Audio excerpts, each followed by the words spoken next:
ninkayga ma ahan nin rag oo caadi ah wuxuu iga dalbaday in aan la seexdo saaxiibkiisa sidaan uu cid qariyo hadda ninkayga waxa isqabnaa muddo 2 bilood ah habeenka koo arooskeena oo ii imaaday ninkayga wax dhan wuu iga qaadi waayay hadda ani wixii waxaan ahay gabar bikra ah ninkayga wuxuu rabaa in aan la seexdo saaxiibkiisa sida uu cid qarino oo caruur u dhalno waxaan ahay gabar yar oo arday ah waxaan joogaa hooyaday iyo aabahay waxba ma haysanin waxa ka soo jeedi famil wax yar oo wax ma haysan oo easy ah marka hooyaday iyo aabahay la noolaay aabahay maalmaha kamid nin saaxiibkiis ah wiilkiisa Mareykanka jiray markuu wuxuu dhahay saaxiib wiilkayga gabadhaada ku darsanaa aabahay markuu maqlay daruuftana heesay iyo lacagta markuu arkay wuxuu dhahay gabadheeda ninkaas ku daraa sidaas ahliyeed aabahay wuu yeelay wuxuu dhahay gabadheeda ninkaas ku guurina waxaan ku dhahay waxaan fiiriyay familkeeda baayada heesato inay wax dhan haysanin aan fiiriyay waa fikiraysaa u fikiray ardaynimadeeda gabarnimadeeda yaraanimadeeda dhan waa ka soo baxay waxaan u soo jeestay inaan aqal galo abal waxaan rabay horumar inaan gaaro gabar waxaan rabay inaan noqdo wax barato heer sar gaarto laakiin way ii dhici weysay familkeeda dhibaato ku jireen saas darteeda guurka waa ogolaaday ninka ii guursaday wuxuu ka imaaday Mareykanka wuu imaaday arooskeen iyo waxaan dhanaa noo dhigay familkeeda wuxuu siiyay $5,000 ah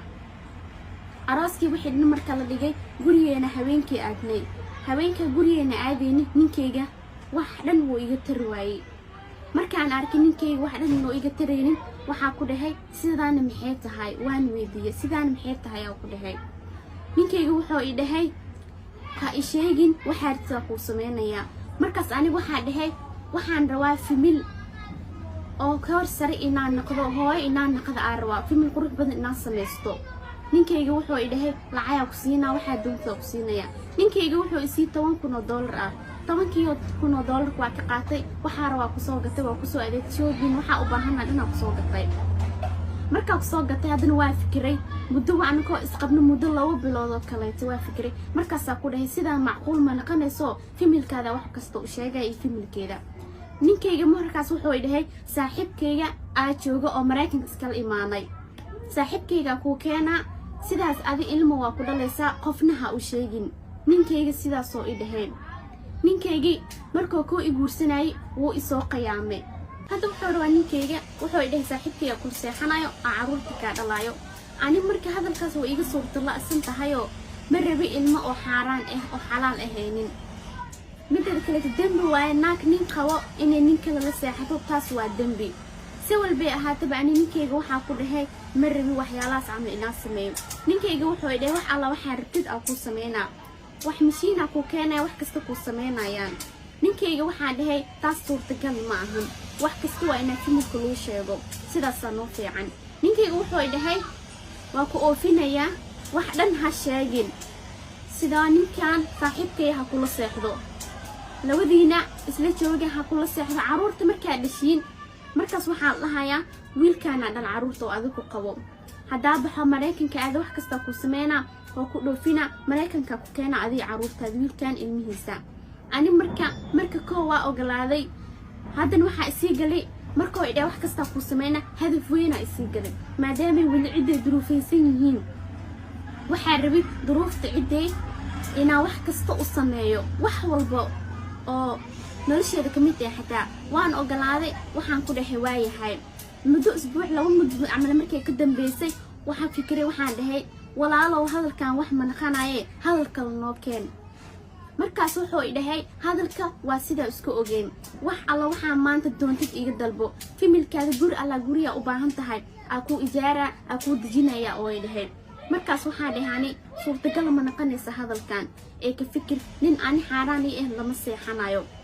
sidii ahaatabo ilaa wuxuu dhahay hadaa waxaas aad sameeysay wax ku dhacda isku keentay waan fikiray waxaan isku dayay inaan ka baxsado hadda in hadaa ka baxsan aan fikiray familkay waxaan arkay duruufta ku jiraan ee dhibaatada ku jiraan sidaas darteed guriyay aan jooga waa ku dhaqdo guriyay sidaas u jooga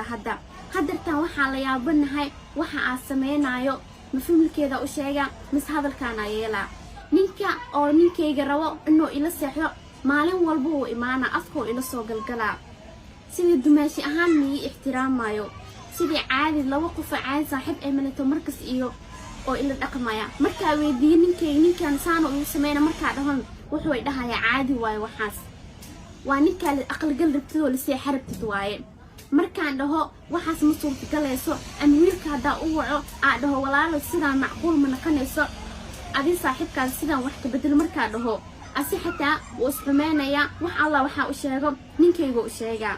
ninkayga maalin maalmaha ka mid ah hadalka markaa u baxay goon ninkan kale uu sheegay ninkay maalin maalmaha ka mid ah gacan uu ii qaaday si xun uu ii dilay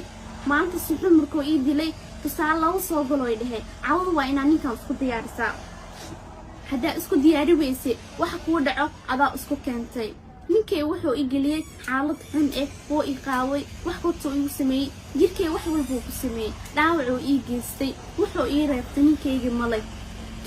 kaas ma la dhihi karo nin waxaa la dhihi doonaa nin bini'aadan oo shaydaan hal mar xataa iima naxariisan markasuu ii dili jiray wax walbuu igu samayn jiray sidii ahaataba haddartaan wuxuu iiga rabaa ninka saaxiibkiis ina aan la